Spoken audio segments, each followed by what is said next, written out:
Good morning, everyone, and welcome to this Thursday morning's webinar. I'm Chloe Tetro. I am the health coach here with Ready Care. And for this morning, we're going to be looking at the key factors in behavioural change. So this could be a lecture series in and of itself, but for brevity, I'm going to keep it to the four primary factors that have been identified in looking at the key components in changing behaviour, the factors involved with it, the elements that are important, basically, and beginning with attitudinal factors. So what do I mean by that? So that is our beliefs, our values, what we already have in place, our attitudes towards the change, our attitudes towards the topic area that we are currently looking in. What are our current norms surrounding that? So what do we already believe about the situation? Our beliefs are primarily how we see the world, how it's set, things about ourselves, things about others, things about the world in general. It is our defining attitude, and it can be the framework and the lens through which we view the world, ourselves, and others. So having beliefs about ourselves that are restrictive can actually be the first step in having difficulty with behavioral change. So I'll go through these the four main ones and really kind of outline how they can be obstacles. So beliefs and values. If beliefs is how you see the world and you see it in a restricted form, I'll give you a real life example with myself. I spent most of my life thinking I was terrible with numbers. So how does that affect behavior? It affects behavior in that I have self-labeled as somebody who's terrible with numbers, and the idea of going towards working with numbers made me feel uncomfortable, made me feel scared, brought up all these feelings from maybe a younger self who might have done a terrible job on a maths problem. And suddenly I'm entering adult life, and anything around numbers tends to trigger up these feelings in me through associations that the brain makes with specific emotional pathways. What that can do in terms of behavior and an obstacle to positive behavioral change is a desire for avoidance of a particular subject area, in my case, numbers, maths, schedules, timesheets, all of these kind of things, where there was a degree of wanting to be away from it. So how does that affect behaviors? It affects behaviors insofar as I would be reticent to place myself in situations where those things would come up. I would avoid it. I would be quite hard on myself with it. And really, how that shapes the behavior and down to the reality of it is keeping myself stuck, which is where beliefs can really play a major part, is they can keep us stuck in old models of thinking that we're so what's the word I'm looking for, blinkered into how we believe. And that's such a strong word, the beliefs we have. It's a very strong attitude. So it can actually keep us away from curiosity. It can keep us away from, what would it be like if I wasn't like that? Or what types of behaviors might I adopt if I didn't have those beliefs? So you can see how it starts to shape how we interact with the world, ourselves, others, and the types of obstacles that we self-place on ourselves. Where, learning a new skill, acquiring a new skill, going for a job that would involve numbers, or being more comfortable with budgeting. You can see how all of these can have quite an environmental there's an ecosystem of how the beliefs kind of interact. Then the values are primarily what you would find important. So what you view as important is a huge indication to how you behave. If I view personal autonomy as my number one value, I'm going to behave very differently than somebody who values security as their number one value. So really understanding what our beliefs and our values are is the first kind of key factor in behavioral change. If you're not too sure what those are, I would strongly suggest having a look, because of the subconscious effect that these have on everything that we do. And if I was to pick one of the four topics that I'm outlining today as the one to really, really, really get solid on, if you're serious about behavioral change, it would be identifying what you already believe about the situation. So I am not the type of person who runs. Already you're cutting yourself way off from even the possibility of throwing on your shoes, because you have kind of placed the obstacle firmly in place, and it becomes quite difficult to even see around the bend of the obstacle. What are your beliefs? What are your values? Are your values the are the types of values that you hold something that you can tie to that behavioral change, something that you can tie to um, what it is, the new behavior you want to implement. So taking things like autonomy and security, that kind of they can seem kind of worlds apart, but basically if I want to start running and I say, ooh, security is really important to me, oh, what if I injure myself, what if I meet somebody along the way that I'm not comfortable with, those can subconsciously affect your behavior and willingness to go out. So tying in awareness, in full consciousness, tying your end goal to something that will give you that security. So how can you tie running to security as a creative exercise? So your heart health will be better. So already your security exponentially grows here, because the fundamental security of staying within a healthy position in your life, where you are mitigating risks to your health, and securing a healthier lifestyle, that would be your number one. And that can be a simple little trick for yourself, where you find out what your values are, find what your behavioral goal is, see if there are any obstacles to it, and retie it. Check if there are some beliefs and attitudes towards it that might seem to you to be fixed, but really values and beliefs are never fixed. They can always be jimmied around a little bit to suit what it is you want to do. So moving swiftly on, or I'll keep talking forever about it. Context. Another key factor in behavioral change is the context in which it is emerging. So the context would be, where are you in your life? Where are you? What types of supports are in place? In what container is the change fitting? What's already in place? What's happening at home? What's happening at work? What's happening in your interpersonal influences? Are there elements in your life that are currently an obstacle? And I'd come across people that are trying to undergo specific changes, and they fall into two camps most of the time. There's one person that will say, I want to let everybody know, especially my family and my coworkers, that I am looking after what I'm eating. So please don't ask me if I want to have specific treats and what have you.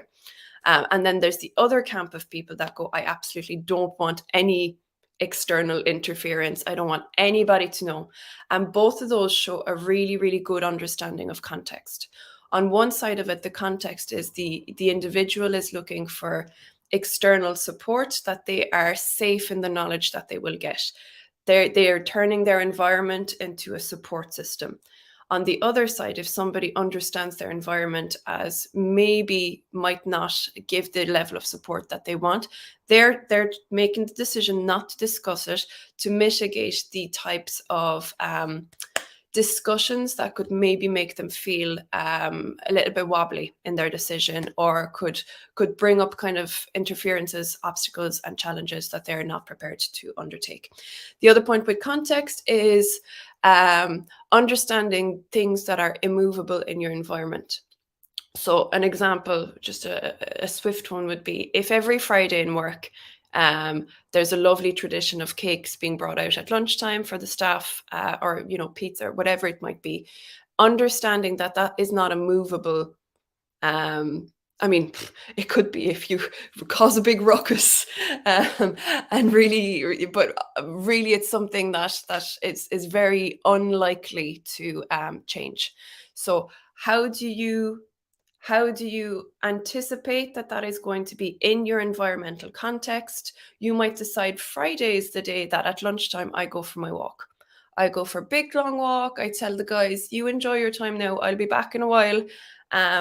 And you really pay attention to the context that's happening. So number two, context, the environmental factors that can come in as challenges, obstacles, or on the flip side, could be switched into additional supports, could be switched into ways to turn your environment and your context into ways that actually help you to adopt the change. The third one is personal capabilities. Is what you are hoping to undertake feasible with the current capabilities that you have? Is it a case of turning step, the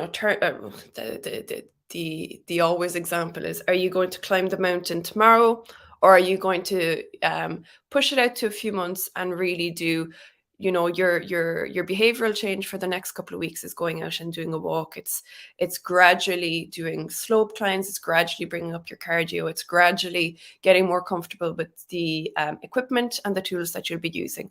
So is your current behavioral change in line with your personal capabilities? If it isn't, is there a gap that you can close? Is there a knowledge gap that you can close?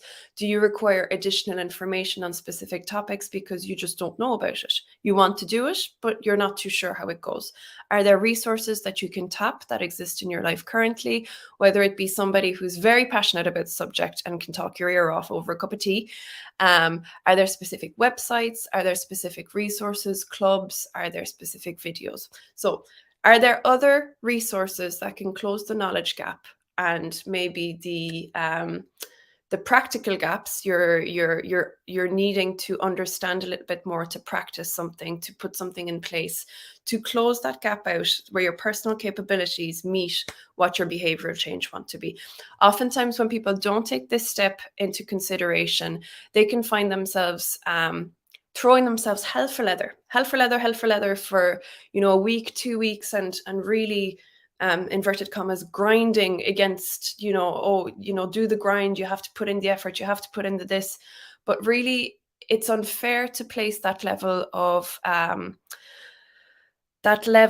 pressure if there is a genuine gap in the knowledge and capability. Just be soft, be realistic, and go, okay, realistic behavioral change is closing that gap first and foremost. And lastly, which is no surprise to anybody, I would say, is habit and routine. Making sure that the unconscious tasks that you do day to day, the subscript, the running in the background tasks that you undertake every day, support the end behavioral change that you want to make. Because if you have all of your values aligned, all of your beliefs aligned with this behavioral change, it's going to bring you this lovely, juicy reward. You're going to feel amazing. But you don't make any changes whatsoever in your day-to-day, whether that be a very, very tiny change of getting off the bus a few stops earlier, or swapping out specific sides for healthier foods, or practicing your steps for your dance class at lunchtime. You're going to find that the best of intentions, the best support system is not really going to cut it unless there are incremental small changes in habit and routine that are going to support you towards making that behavioral change something that is fluid with you, something that happens subconsciously, almost day by day, that you have set up particular behaviors that help you to get to that end stage. So in summary, the key factors are attitudinal factors, and I will hammer this home, which I think I have already, but I'll just keep hammering.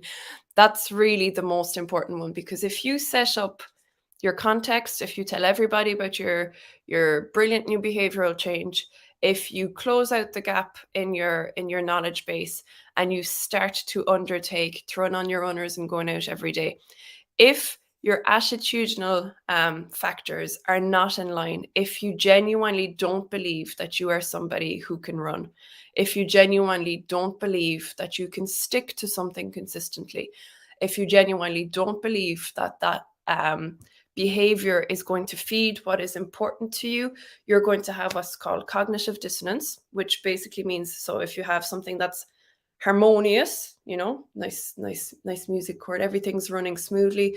Dissonance would be its opposite. It's when things seem weirdly difficult for no reason, and you're trying and then you're avoiding and you don't want to, and there's this kind of snowball effect of just constantly feeling like an uphill battle, and not in the way that you're training for a mountain climb, just everything being very difficult.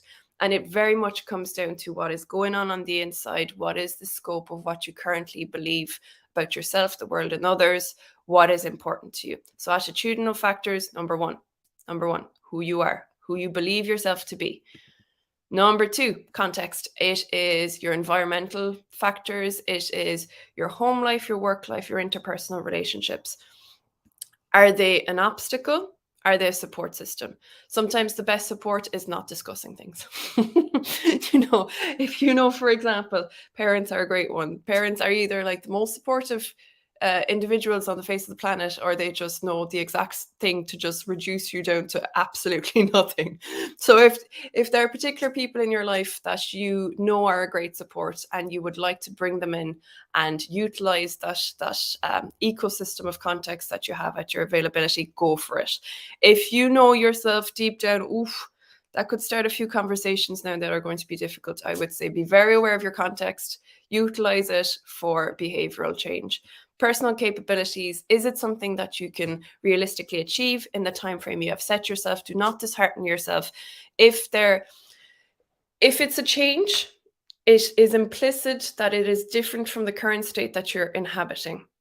So you're going from your current state to a desired different state. There's going to be a gap in between. Sometimes the gap is very, very small and it's just a change in attitude. Sometimes the gap is quite large, insofar as if you decided in the morning you wanted to set yourself the goal of 6 months from now, I'm going to play a gig. I'm going to go up and do an open mic. The personal capabilities are very different depending on where your current situation is. So assess where you are and see, is there something that you need to gain, learn, or practice in between to get you to the desired state. Habit or routine is all of the behaviors that you're setting up throughout your day that are subconscious behaviors that really support that synaptic change, because you're changing the way that your brain is working, you're changing the way that your behaviors are working. Little by little, small incremental changes mount up to a lot bigger changes down the line than really, really going for it for 2 weeks and getting exhausted. That is no good long term. So those are the key factors in behavioral change. If you have any comments on that, I'll give the usual 30 seconds at the end. So it's kind of a whirlwind bus tour of the key factors in behavior change. Each of those could be, there's so much in that. There is an awful lot in each of these factors, but really understanding, and I've found that people who tend to struggle with behaviors will fall, or will struggle, I should say. They're not falling. They will struggle with one of these four. So really taking stock, identifying which of these four can you see potentially becoming a challenge? And is there something that you can set up in between to look around that challenge, to get around that obstacle? So that's me, it's my little spiel for this morning. I will chat to you guys in 2 weeks from now, and Andrew will be back next week. In the meantime, have a lovely old week for yourselves, and we'll be chatting to you soon. Bye now.